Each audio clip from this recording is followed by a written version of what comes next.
Welcome to Raghu reaction. இன்னைக்கு இந்த video என்ன பார்க்க போறோம் அப்படின்னு பார்த்தீங்கன்னா, நேற்று நைட்லேருந்து ஒரு வீடியோ வந்து இணையதளத்தில் வைரல் ஆகிட்டு இருக்குங்க. என்ன அப்படின்னு பார்த்தீங்கன்னா, மின்வாரியத்துறையில் அதாவது ஈபியில் வேலை செய்கிற ஒருத்தர் வந்து அவர் அவர் மனைவி அவர் குழந்தை இவங்க 3 பேரும் சேர்ந்து தற்கொலை பண்ணிக்கிறாங்க. அதுக்கு முன்னாடி ஒரு வீடியோ ஒன்று அப்லோட் பண்ணியிருக்காரு. அதுதான் இப்போ வைரல் ஆகிட்டு இருக்கு. இது எங்கே நடந்தது, எதுக்காக நடந்தது, எதுக்காக ஒரு மின்வார அதிகாரி வந்து குடும்பத்தோட தற்கொலை பண்ணிக்க போறாரு அப்படின்றத இந்த வீடியோவில் விரிவாக பார்க்கலாங்க. வாங்க வீடியோக்குள்ள போகலாம். முதல்ல அந்த வீடியோவில் என்ன சொல்லியிருக்காரு அப்படின்னு சொல்கிறேன். அவர் என்ன சொல்கிறாருன்னா, அந்த வாட்ஸ்அப் வீடியோ அமைச்சிருக்காரு. அந்த வீடியோவில் வந்து அவர் கோயம்புத்தூர் கார்ல இருந்து உட்காந்து பேசிகிட்டு இருக்காருங்க. விஷம் குடிச்சிட்டாருன்னு தான் நினைக்கிறேன் எனக்கு தெரிஞ்சு. அவர் வீடியோ ஒன்று பேசிட்டு இருக்காரு. என்னன்னா, என் பேர் வந்து கமலேஷ். நான் வந்து மின் வாரியத்தில் வந்து செகண்ட் ஹேண்ட் இன்ஜினியராக வந்து நான் வந்து வேலை செஞ்சுட்டு இருக்கேன். எனக்கு ஒரு பெண் குழந்தை இருக்கா, வயசு 10 ஆகுது. அதுக்கப்புறம் என் மனைவி அவங்க வந்து பார்த்தீங்கன்னா ஒரு ஹாஸ்பிட்டலில் ஸ்டாஃப் நர்ஸாக வந்து வேலை செஞ்சுட்டு இருக்காங்க. ஒரு வருஷத்துக்கு முன்னாடி என் மனைவிக்கு வந்து பிரீஸ்ட் கேன்சர் இருக்குன்னு தெரிஞ்சது. அதுக்காக ஒரு வருஷமாக வந்து நாங்கள் எவ்வளோ வந்து ட்ரீட்மெண்ட் பண்ணுறோம். ஆனால் வந்து சரியாகலை. கடந்த கொஞ்ச நாளாக என்ன இருக்குது, அதிகமாகுது.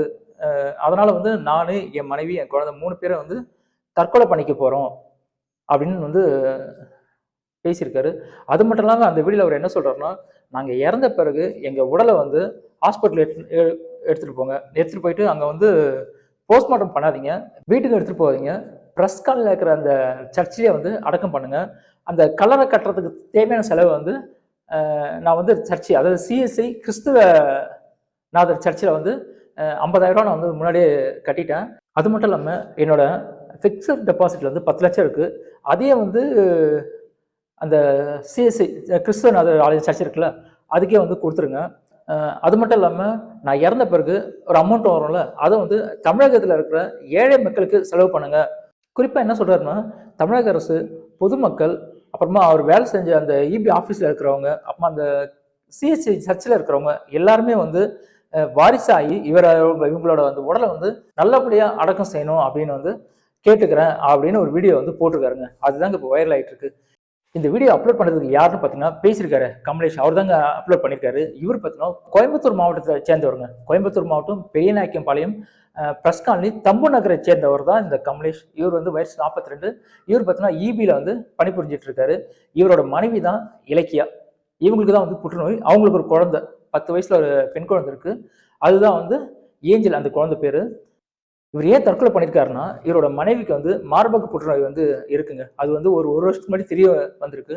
அதனால எவ்வளவோ ட்ரீட்மெண்ட் எடுத்து பார்த்துருக்காங்க. ஆனால் சரியாகல. கேன்சர் தான் தெரியும்ல, ஆரம்ப ஸ்டேஜோட போக போக வந்து ரொம்ப அதிகமாகும். அது அந்த வலி வந்து மரணத்தை விட கொடுமையாக இருக்கும் அப்படின்னு நான் கேள்விப்பட்டிருக்கேன்.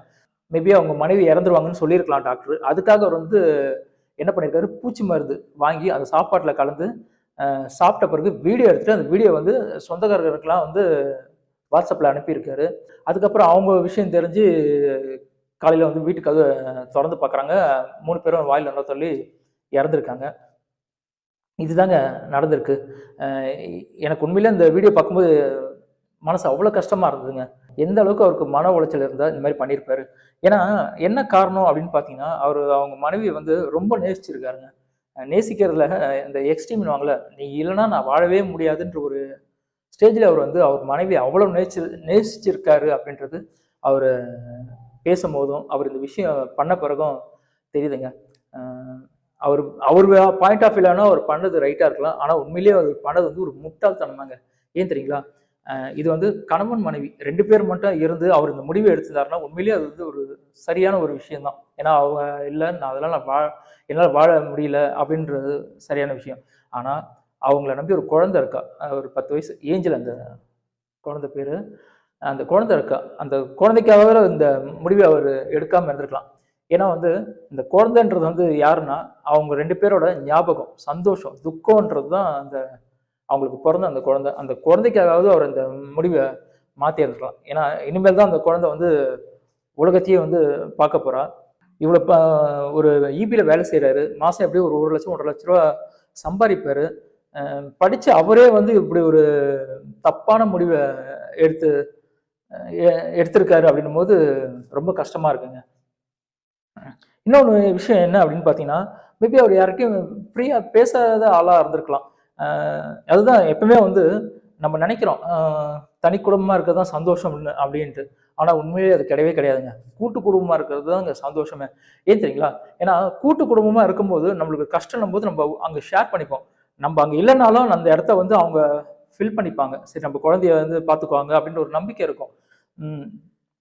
தனி குடும்பமா இருந்தபோது போயிட்டாங்கன்னா, ஐயோ! பார்த்துக்க யாருமே இல்லையே அப்படின்ற ஒரு அந்த பயத்துல எடுக்கிற தப்பான முடிவு தாங்க இது. முடிஞ்ச வரைக்கும் கூட்டு குடும்பமா இருக்க பழகுங்க. கூட்டு குடும்பத்தோட ஒரு சந்தோஷமான விஷயம் எதுவுமே கிடையாதுங்க. இப்ப நாட்டிலேயே வந்து நிறைய தப்புகள் நடக்குதுன்னா காரணம் என்ன? கூட்டு குடும்பம் இல்லாததுதான். ஏன்னா வந்து அந்த காலத்துல வந்து எவனா ஒருத்தன் ஒரு பொம்பளைய பார்த்துட்டான், அத வாட்ச் பண்றான். ஒண்ணும் இல்லைங்க. இப்போ எக்ஸாம்பிள் ஒரு வீடு இருக்கு.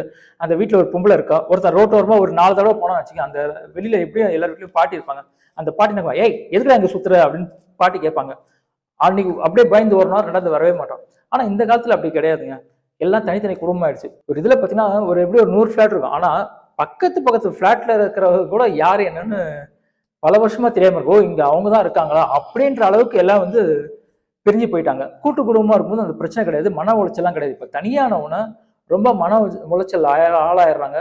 அதனால இவர் எடுத்த ஒரு தப்பான முடிவு தாங்க இது. இந்த வீடியோ எதுக்காக அப்படின்னு பார்த்தீங்கன்னா, யாருமே வந்து தப்பான ஒரு முடிவு வந்து கண்டிப்பா எடுக்காதீங்க. நம்ம சுத்தி இருக்கிறவங்ககிட்ட பேசுங்க, பழகுங்க. அதுவே நம்மளுக்கு பெரிய ஒரு டிப்ரஷன குறைக்கும். வீடியோ பார்த்த எல்லாருக்கும் நன்றி. அடுத்த ஒரு வீடியோல உங்களை சந்திக்கிறேன். அது வரைக்கும் உங்களது விடைபெறுவது உங்கள் ரகுவரன். டாடா, பாய் பாய்.